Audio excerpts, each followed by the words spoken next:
The worst time to go outside and see what's happening is when going outside makes the situation worse. That's the whole point of a real Plan B.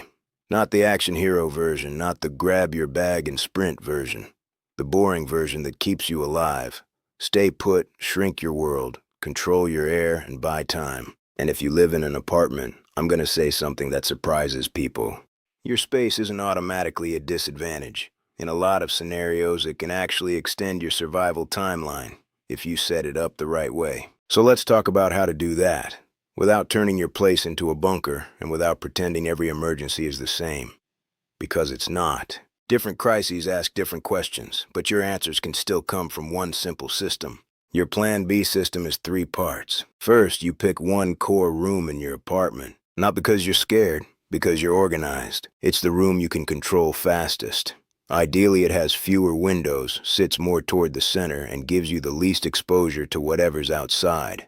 A bedroom closet area, an interior bathroom, even a hallway corner can work depending on your layout. In that core room, you keep 5 basics ready: water within reach, a light source, a way to charge a phone, a basic first aid kit, and a way to get information that doesn't rely on internet. That's it, not a museum of gear, just enough to turn panic into steps. Second, you control your entry points. Apartments are predictable. One main door, maybe a patio door, a couple windows, shared walls. That means you can harden your space fast, but you have to do it smart. A door wedge or a simple door jamb is one of the most underrated pieces of prep in existence. It's not magic, it's just physics. It buys seconds. Seconds buy choices. And in an apartment, there's another uncomfortable thing people forget. Somebody besides you may have access to your door. Management, maintenance, a master key. In normal life, that's convenience.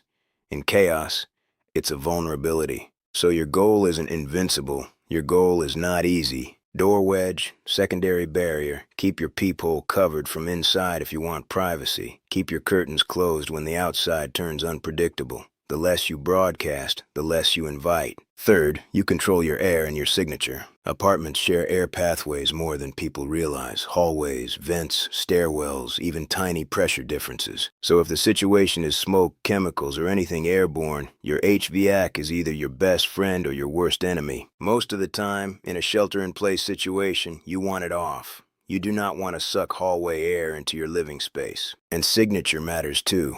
Light leaks. Loud voices, constant moving around, strong cooking smells. None of those are criminal, obviously, but they can be attention magnets when people are stressed, hungry, or nosy. Now that the system's clear, let's run it through real scenarios, the ones that actually happen. Scenario 1, unrest.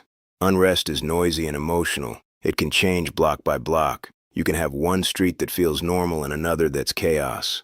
Unrest is noisy and emotional. It can change block by block.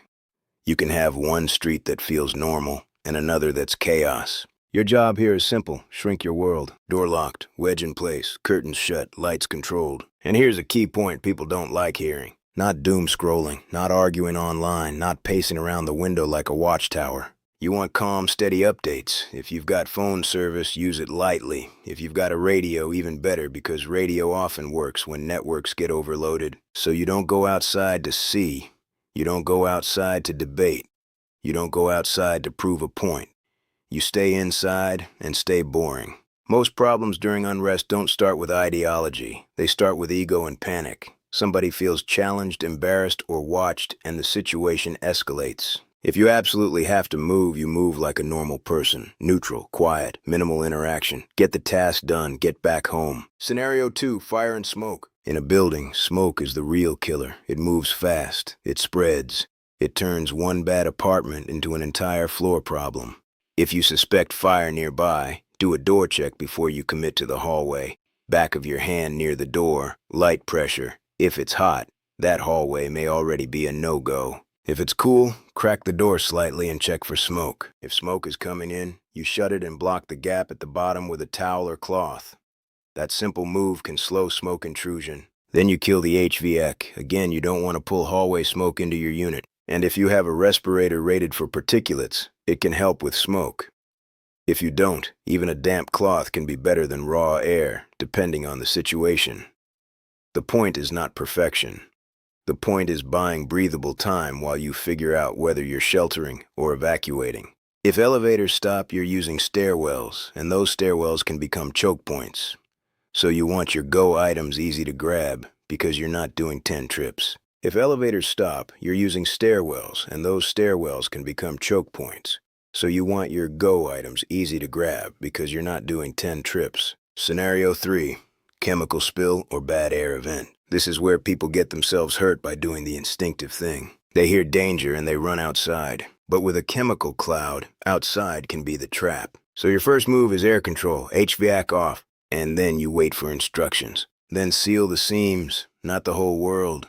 You don't need to wrap your windows like a mummy. Even basic sealing along the edges can reduce air exchange. The big advantage you have in an apartment is that once you're inside and sealed, your body isn't burning energy trying to move away.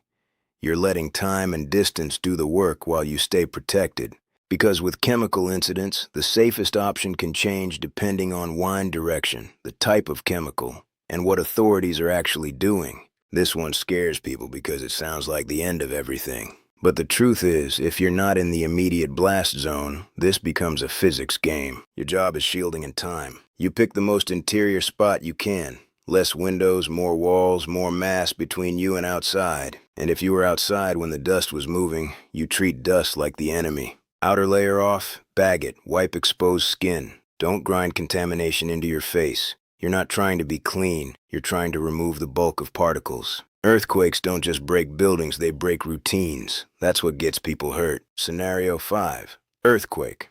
Earthquakes don't just break buildings, they break routines. That's what gets people hurt. You want a clear path from your bed to your door because adrenaline turns small clutter into a faceplant.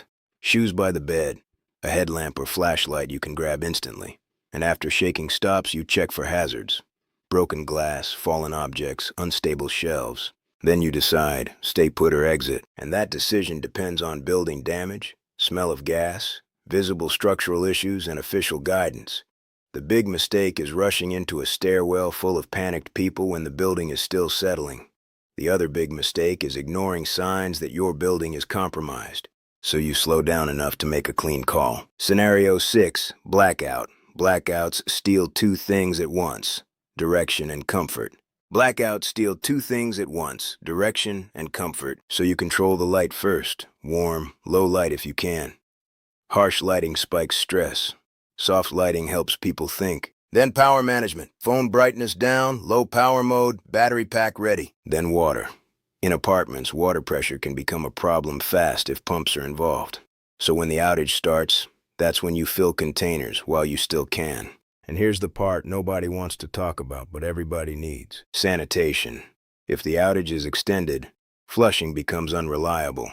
So you have a fallback plan. Bags, a bucket, basic hygiene, and a way to keep your living space from turning into a health problem. That's not glamorous, but it's the difference between uncomfortable and unsafe. Now let's tie this back to the apartment advantage. A house in the suburbs has space, sure, but it also has exposure, more entry points, more visible storage, more obvious targets. An apartment can be quieter and harder to read from the outside. People don't know who's inside, how many people are inside, or what your situation is. That uncertainty can actually deter casual trouble. Your job is to keep that advantage. Don't advertise supplies. Don't create obvious routines that scream, "We're doing fine in here." Keep your footprint normal. And if you have even one trusted neighbor, coordination helps. Not a loud group chat, not hallway meetings, just basic check-ins and shared awareness. Because isolation isn't always strength. Sometimes it's just being alone when you don't need to be. So here's the practical takeaway. Tonight, pick your core room. This weekend, make the door harder to push through than people expect. Add a wedge. Add a simple barrier, set up a quiet light plan, put water in a basic kit where you can reach it in the dark, and decide your default move for each scenario: unrest, fire, chemical air, fallout, quake, blackout. You stay in control, you stay calm, you stay ready, because if stepping outside makes things worse, you already know what to do.